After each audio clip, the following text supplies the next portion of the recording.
Hey everybody, this week's Torah portion is Parshas Noach, and at the end of this week's Torah portion we find a very fascinating story.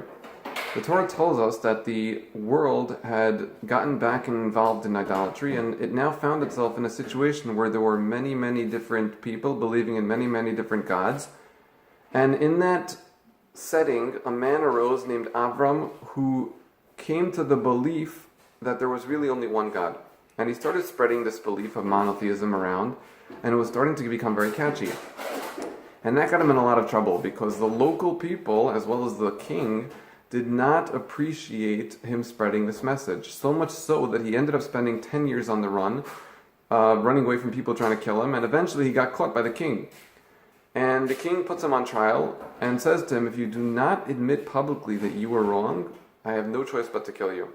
That's sentence. And miraculously, Avram was saved, and he ended up going free. Now, it's a little hard to understand is why were they so obsessed with shutting down Avram? What was the big deal of him saying there's one God? Who cares if there's 50 gods, 100 gods, or one God?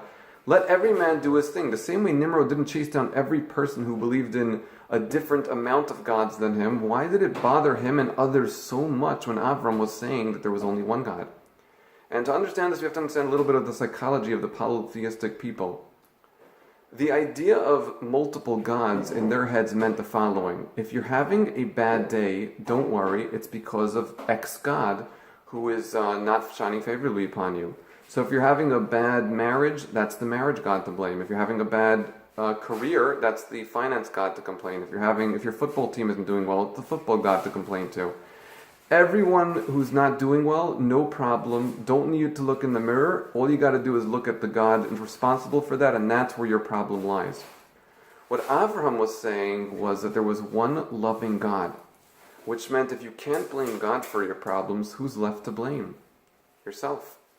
What was really bothering these people is that there was somebody coming along and telling them that if you have a problem in your life, you have to solve it. It's not your gods, it's you. And that was bothering them so much, because beforehand they had no need to look in the mirror, no need to blame themselves, no need to take responsibility for their own lives.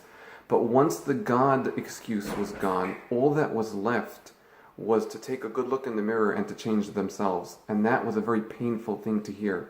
And that's why they were so obsessed with killing Abraham, because what they were really obsessed with was not being responsible for their own actions. And that was the message that Avram was trying to spread. The message was that as human beings, we have the ability to change and to grow, but that only starts when we realize that we're the reason we are the way we are. On behalf of Makarav, Shabbat Shalom.